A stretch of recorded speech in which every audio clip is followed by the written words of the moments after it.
Yakuza Like a Dragon Infinite Wealth is another edition of the Yakuza series, and honestly, I really feel like this game was forgotten about. I don't know whether that was because of the poor marketing campaigns that surrounded it, or people being more infatuated with their yearly release of the Call of Duty games. Being a fan of it, I also have to admit that I really forgot about this game too. I remember watching a commercial for this game and seeing Drewski's fat ass on it, and just kind of wondering what the hell does Drewski have to do with the Yakuza series now? Ah, welcome to paradise. I looked everywhere for him, couldn't find him. I even did my due diligence and looked through every single restaurant in this game, and no spoiler here, Drewski was nowhere to be found. So let's get right into this review. You guys know how I do it. No spoilers. Let's get into it.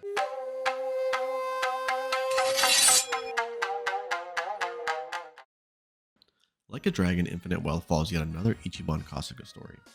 In this game, Ichiban starts off working at Hello Work, which is a hiring agency that is tasked with finding people employment. Ichiban's task while working here is to find jobs for former Yakuza members, as basically the Japanese government has outlawed them from finding any kind of job, getting an ID, or getting a bank account.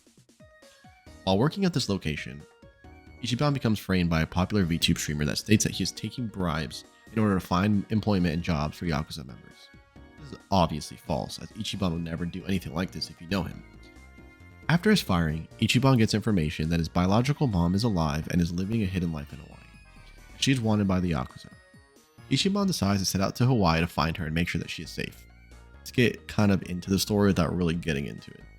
After landing in Hawaii, Ichiban runs into the Yakuza series mainstay and former protagonist Kiryu. Kind of glancing over this setting, I really feel like previous Yakuza games had a way better setting. I mean, obviously, we're in Japan, right? And while this game does have, pretty big chunks that take place in Japan, most of the game takes place in Hawaii. And I don't know, I feel like Yakuza games are supposed to be about, Japan, not Hawaii. If I wanted to play an American simulator, I'd play like Grand Theft Auto or something along those lines. I feel like even though the world has lots of like NPCs and people moving around, kind of running around and doing their own thing, it honestly kind of felt super empty. The side missions are forgettable at best, and the setting, like I said, is super redundant. I enjoyed running around the different parts of Japan in previous games and getting that sense of, kind of how it felt to be in Japan, not Hawaii. As a fun fact also, did you know the tourism industry of Japan shells out money to Sega as they consider this game like a virtual tourism ad? So who's paying for this game? Is it Drewski or the state of Hawaii at this point? That's what I really want to know. Got him. We fucking got him. Talking about this game's story, and I honestly don't really mean to sound harsh. I'm just being objective, and this is, again, my opinion when it comes to this review. And please, if you guys have a different opinion, or maybe you can kind of enlighten me on what you feel about this game, definitely let me know. But my perspective is that I have to say, this was easily one of the weakest stories in any of the Yakuza games throughout the series. As a reviewer, it took so much out of me to just not skip these ridiculously long and unnecessary cutscenes. And I say that as someone who's a Metal Gear Solid fan, which they have like 3-hour cutscenes. I think they have the record for having the longest cutscenes in the game.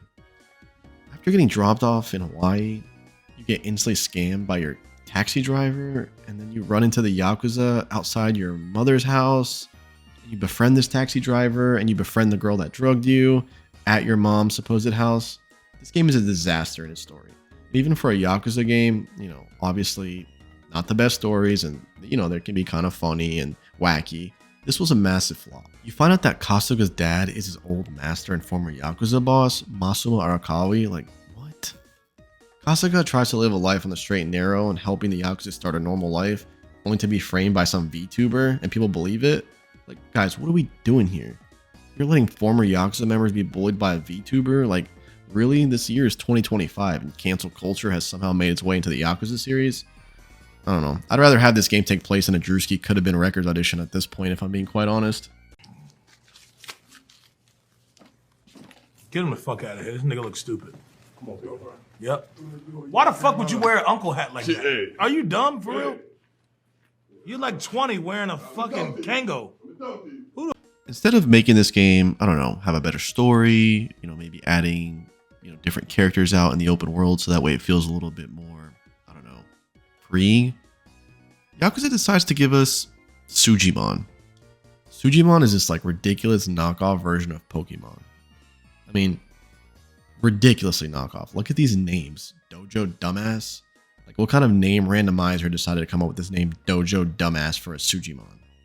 Honestly, Sujimon is horrible and super annoying. I find myself ignoring 100% of the Sujimon battles, and the only battles I've ever done is the ones that I was required to do to progress in the story. Another like weird element they decided to add in this game was Dondoko Island, which was like this failed attempt to be like Stardew Valley, where essentially you run this resort and you have to like clean up the ocean and all this stuff. It's just weird. And you got to build up this resort, and you have tourists coming to your resort. It's ridiculous. Now, I know what you're thinking. Val, why are you being so harsh on a Yakuza game? And it comes from the simple fact that I actually really enjoyed the other games in this series. I feel like this game was a massive pile of ideas and ended up being a dumpster fire. So you guys don't think that I'm just coming in here and I'm just being super hard on this game and I'm just dumping on it. I have to say I did enjoy the combat. Essentially, it was pretty much unchanged from the previous Like a Dragon game. So if you've played that one, you're going to feel right at home with this one. With some, new elements kind of sprinkled in.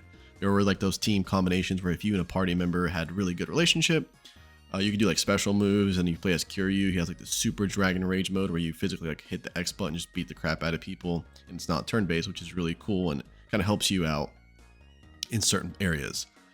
There was a part though that I just kind of have to say where I feel like this game kind of dragged on. And that was especially towards the end. I feel like the creators of this game really just wanted to elongate the story, and it was kind of evident. Like there's one part you're fighting Danny Trejo on a boat, and there's like sharks circling you, and you beat Danny Trejo, and then you have to fight the shark. So it just seemed kind of like, what are we really doing here? Are we just adding enemies to elongate the game, or is this like relevant to the story? And it wasn't relevant to the story whatsoever. There's another part of the game where you're fighting this religious group, and you're on their island, and they've abducted your mom, and you're trying to save her. And out of nowhere, in the middle of this cave, you're fighting a giant squid. And I'm all for the quirkiness and the fun, and I know this game kind of specializes in that quirky, cool, fun, aspects of the enemies. It just kind of seemed like they were forcing these battles on us, and they weren't really fun. And it got to the point where I ended up doing this like dungeon thing where you can kind of level up your character and find like these really nice items, just to level up my character so much to where I can just power through the story. And honestly, once I hit that Dondoko Island and I was doing those missions to try to create this like hotel or make the island really nice, I was really just over it at that point, and I was just ready to get this game done with. Overall, I really enjoyed the parts of this game that took place in Japan, even if they were regurgitated from the previous games. But I have to say again, this game's setting just felt really empty, and the open world just really left much to be desired. And I can honestly say it felt like a breath of fresh air kind of finishing this game for this review. The story was forgettable and confusing, and honestly super predictable. It's kind of like a master of none and a head scratcher in this Yakuza universe, and I really hope they go back to their roots and make an amazing story and bring this game back to Japan. Give us, more things to look forward to in the city. The game engine is dated and it's really starting to show its age, and I really hope Sega really does revamp this series. I give this game a solid 2 Dojo Dumbasses out of 5.